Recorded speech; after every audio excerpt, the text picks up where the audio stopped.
Before tonight's horrors unfold, drop a comment and let us know where in the world you're tuning in from.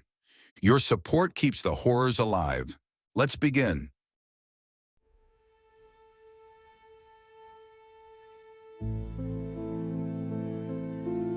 One would have thought I'd be used to this by now. Typing with one arm. It takes time to get used to, especially when you've spent most of your life in front of a keyboard. Muscle memory digs deep. A few years ago, I was in a car accident.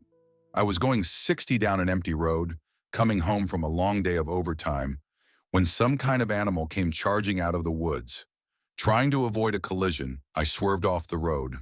My front left wheel got caught in a ditch, sending the entire vehicle careening off the road, only to smash into the trunk of an ill-placed black walnut tree, driver's side first. I have this vague memory of blinking lights and vague shapes in the distance. I was so cold, but at the same time, it was so unreal. I couldn't even understand what had happened. I was brought into emergency surgery. My left arm was, literally, hanging by the thread of my jacket. It had come off clean by the socket. According to the surgeons, I was lucky. Most of my shoulder was intact, so it became a matter of salvaging what they could. The cut had been clean. I did suffer some whiplash damage to my neck and lower back, but considering I could have easily died or gotten paralyzed, losing an arm was considered mild. Looking back at it, I am inclined to agree. Considering what could have gone down, I was damn lucky. Still, in that luck, I wished I could have gotten just a tiny bit luckier. See, I had this gold ring that I'd been given by my later mother. A simple thing with the engraving of a musical note on the inside, a memento of our shared love of music. We played Louis Armstrong at her funeral. That ring disappeared in the accident. Somehow, that's what bothered me the most. My arm could be reattached.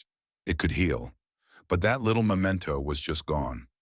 What followed was a long period of intense physical therapy, medication, and painful readjustments. It took weeks before I could even move my fingers again, and when I did, it felt like pushing your nerves through an unwashed garlic press. It was this stunning, chemical-level kind of pain, the kind where your body just shuts down, begging you to stop. But over time, I started to get over it. Small movements started to get better. I could tie my shoes, press the space bar, hold a knife. I wasn't about to juggle anytime soon or play the piano, but I could get by. Soon enough, I got back to work. People were glad to see me. I wasn't going to be able to work at full capacity in my usual role, but I could still sit in on meetings.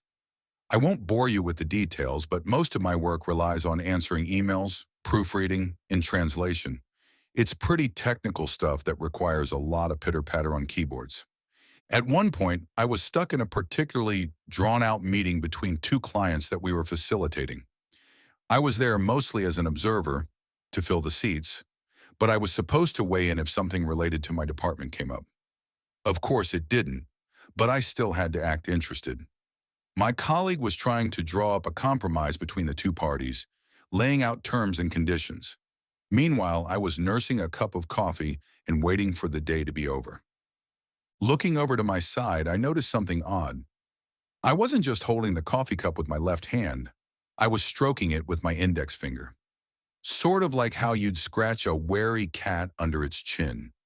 It was a strange sensation. I was looking at my own arm, my own hand, and I couldn't feel what was happening. I couldn't feel the ceramics tapping against my finger, or the twitch of the nerve as it contracted and extended. It was just happening. An involuntary twitch, perhaps. But it didn't feel like it. It felt intended, somehow. A few similar events took place that day. Grabbing the bathroom door for a little too long, knocking over desktop decorations, suddenly letting go of my jacket as I was about to head home. It was just little things. I was still having trouble even using my arm in the first place, so these quirks didn't bother me too much. A friend of mine was giving me a ride home.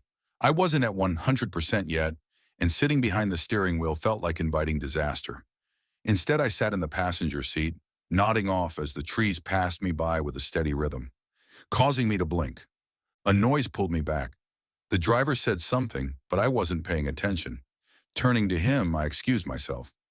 "Sorry, what was that?" I asked. "What are you doing?" the driver repeated. I looked over.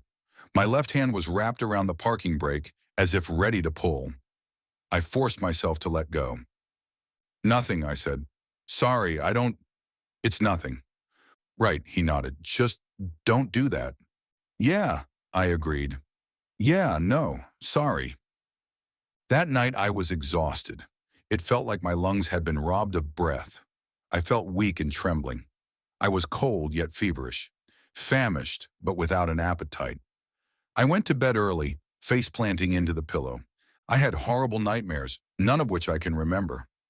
I kept waking up over and over, not being able to discern dream from reality. My bed was soaked with cold sweat, sending shiver after shiver up my spine.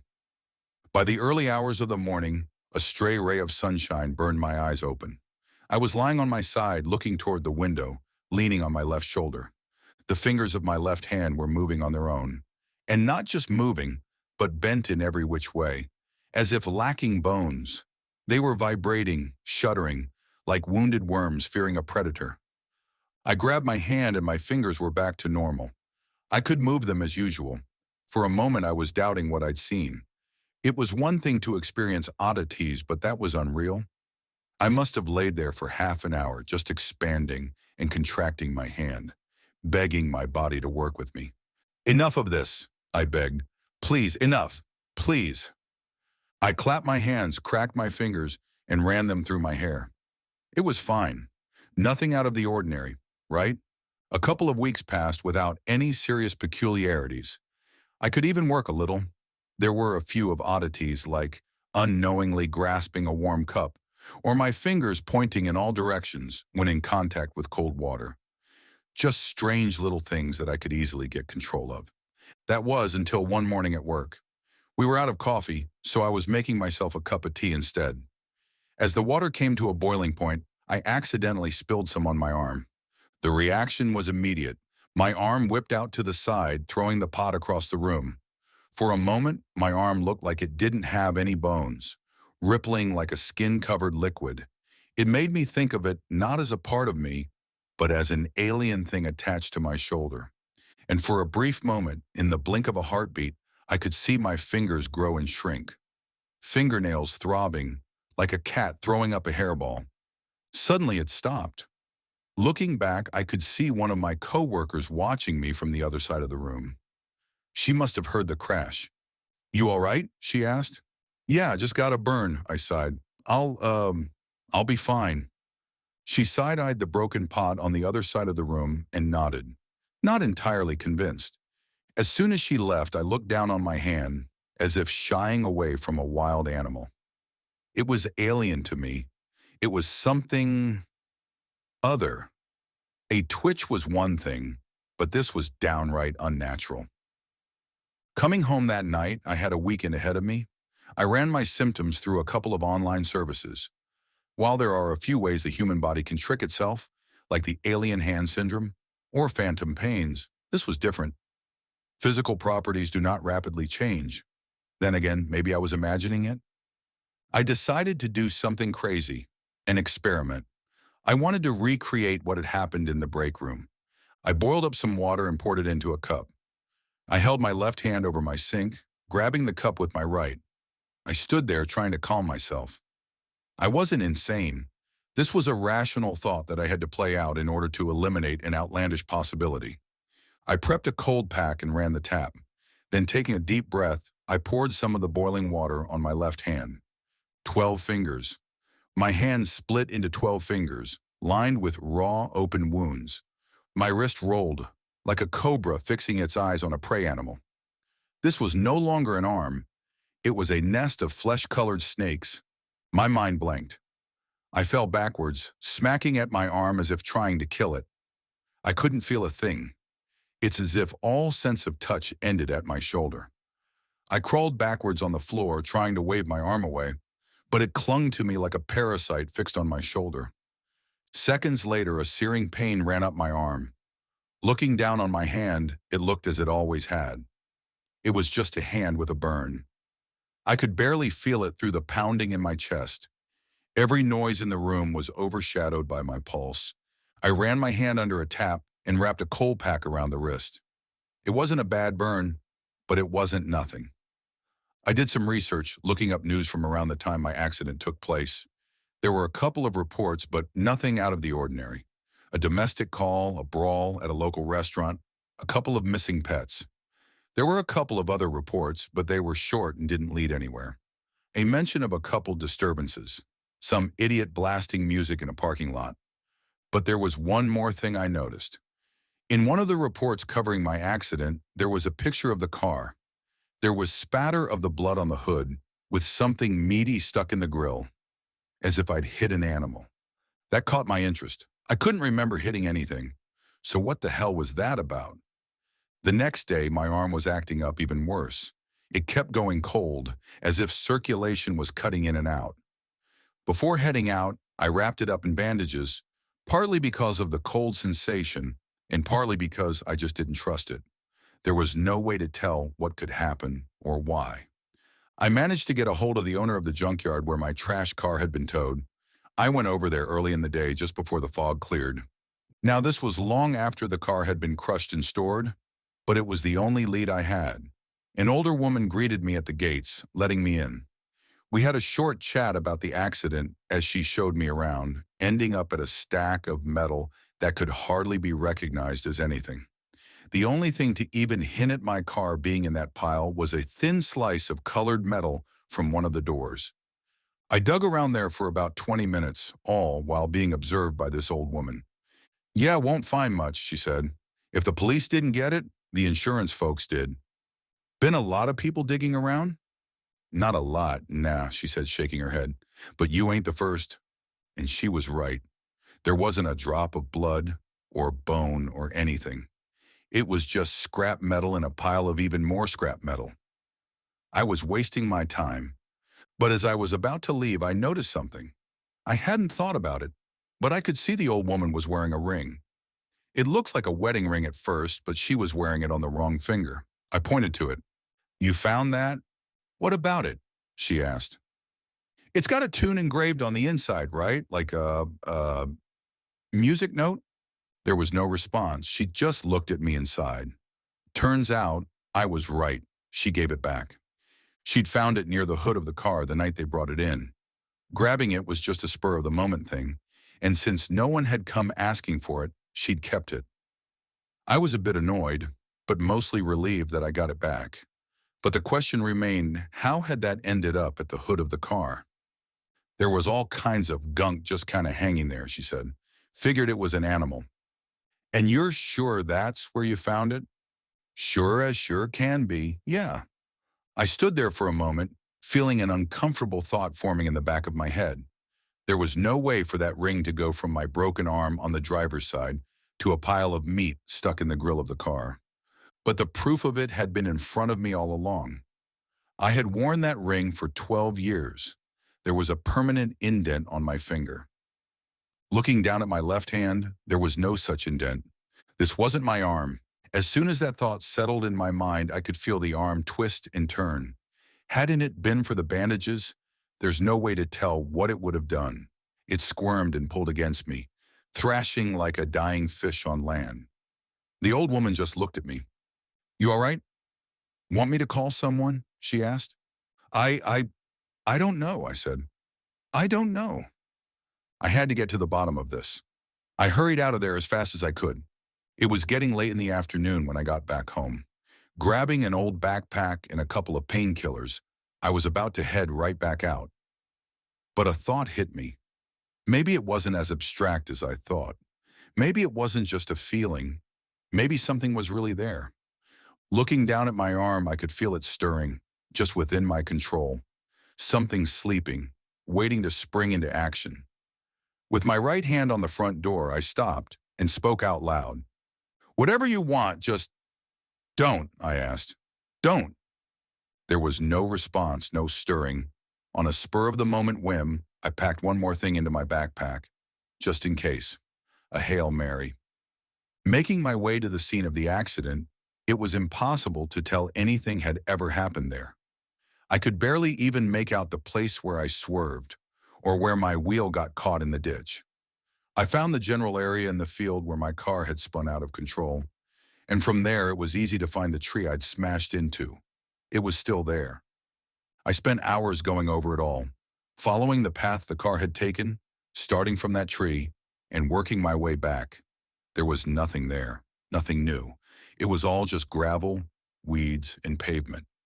What had I expected? A signed confession? As the sun dipped behind the clouds, I could feel a cold wind coming on. I'd lost track of time. As I turned back, there was a sudden cramp in my arm. A shock of pain crept up my spine, spreading throughout my body like a spider's web. I could feel my left arm throbbing against the bandage wrap. Something was wrong. I was in the middle of the field. I could see for miles in every direction. Cars passing by in the distance. Wet grass staining my pants all the way up to my knees. And this one cold wind cutting straight through my clothes. I shivered, but my left arm didn't. Taking a step back towards where I came from, another shot of pain struck me. This one tripped me, sending me face first into the grass. It knocked the air out of my lungs. I rolled over on my back, gasping for breath. My left hand was creeping up my stomach like a spider with a meaty tail. It stopped over my face, tapping the bridge of my nose with the index finger. I couldn't feel a thing. Moving to push it off, it instead struck back, grasping my right hand in return.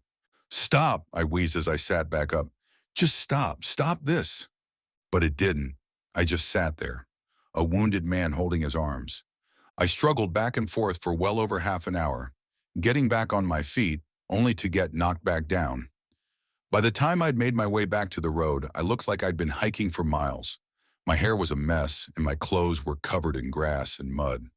I had a handprint across my face, like I'd smacked myself.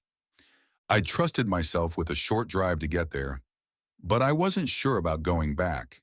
It felt reckless to get behind a wheel in my state. Still, I couldn't just walk all the way back home, and having it towed would be a pain in the ass. I got back in my car while I thought about it, wiping myself off with a towel from my backpack. It had gotten dark outside.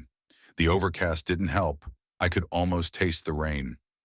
I contemplated my options and figured that if I kept it slow and only used my right arm, I could carefully make my way home. I put the keys in and turned on the headlights. There was an elk standing in front of my car. It sniffed the hood of my car curiously, then proceeded to stare me down. I was just surprised. I got a good look at it. There was something wrong with one of its hind legs. It lacked fur, and there was a sort of spreading baldness reaching halfway up the side of the body. My arm was slowly rising on its own, as if looking over the dashboard. The elk recoiled, as if in pain, and set off in a troubled three-legged gallop. It disappeared into the woods. Looking down at my arm, a stray thought hit me. Was this spreading too? I painstakingly made my way back home. I dropped my backpack in the hallway, locked my front door, and collapsed into the shower. I was exhausted. I stood in the shower for about half an hour, looking down at my mother's ring. I was wearing it on my right hand now, but it just didn't feel the same. That wasn't where it was meant to be. Still, it was nice to have it back. Whenever I turned the ring a little, I could feel the engraving against my skin. It was a little gesture I did when I was anxious, as a reminder that it was still there. I got dressed and ready for a slow evening at home without any further drama. My arm wasn't acting up, but as I passed through the hallway, something didn't feel right. At first, I couldn't say what it was. Maybe the hum of an old lamp or some air duct acting up. I wasn't sure, but it was something. It had to be. I stepped up to the front door. There used to be a light coming from the hallway outside. That light was always on, and there should be a little light coming in through the peephole. But there wasn't. Had a fuse blown? I had a closer look. There was someone just outside my door. A click. My left hand had unlocked the door. The door flung open, knocking me back. A tall silhouette, close to 7 feet tall, pushed its way into my apartment. It was dressed in a sort of black poncho, covering its face with layers of bandages. A single frog-like eye stared me down as it pushed forward. I scrambled backwards on the floor. It was fast. Damn fast. It stepped forward and reached for one of my legs, but I managed to pull away in time. I got back on my feet, barely managing to pull my left arm along. It was trying to grab a hold of something, as if to slow me down. In a spur-of-the-moment decision, I grabbed a lamp from the windowsill, throwing it across the room. The intruder ducked, then came at me again. I ducked under, just in time, and headed for the door. As I reached the front door, my left arm tried to force it shut. I fought against myself to get out, but it was useless. The door was shut and locked, and my left hand refused to budge. The 7-foot-tall shape came around the corner, slowly approaching. I had to think of something, anything. My backpack. It was right there. I had packed a couple of things earlier: a towel, some bandages, painkillers, and a water bottle. But I'd also packed some lighter fluid. Seeing as how my left arm had reacted so violently to boiling water, I had this stupid idea that the prospect of a straight-up fire would do something even worse to it. It didn't seem so stupid anymore. I grabbed the lighter fluid and sprinkled it on my left arm. The tall shape stopped, seemingly reacting to the smell of it. I wanted to say something, but all that came out were empty breaths.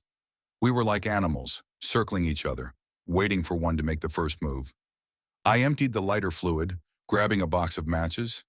I held the box with my mouth and a triplicate of matches in my hand. I spilled the rest on the floor. For a moment, we just looked at one another, a single inhuman eye peeking through the bandage wraps. The vague shape of 4, maybe 5 extremities at its side. How many arms did this thing hide under the poncho? A flash of realization came to me. This is what I had almost hit with my car. And with that, I lit the matches. It leapt at me, but it was too late. The moment the open flame touched the skin on my left arm, it detached. The open nerves just let go of me, and the thing fell off my body. It squirmed on the floor like a dying animal, grasping at whatever its fingers could reach. Adrenaline forced me out the door. A heartbeat behind me, the 7-foot-tall figure scooped up my burning arm and pushed past me. Within seconds, it was gone, leaving me with an open wound in the stairwell, smelling of lighter fluid. One of the neighbors called for help. I didn't even notice how much blood I was losing, but it was bad. They sent me back into emergency surgery, this time without an arm to reattach. It was deemed that the wound was self-inflicted, a result of some stress-induced psychosis. I wanted to agree, but I saw what I saw. I've been trying to convince myself otherwise, but I live this. This wasn't any other life but mine. I've since learned to live with a full prosthetic. It's not much, but I can trust it, and I can wear my mother's ring the way it was supposed to be. It's starting to make an indent on the synthetic skin. I don't like to think about what would have happened if I'd let that thing stay on, but just a couple of weeks ago, I got an answer. I was stuck in traffic looking out over the fields when I saw a group of elks in the distance. One of them had no fur, none at all.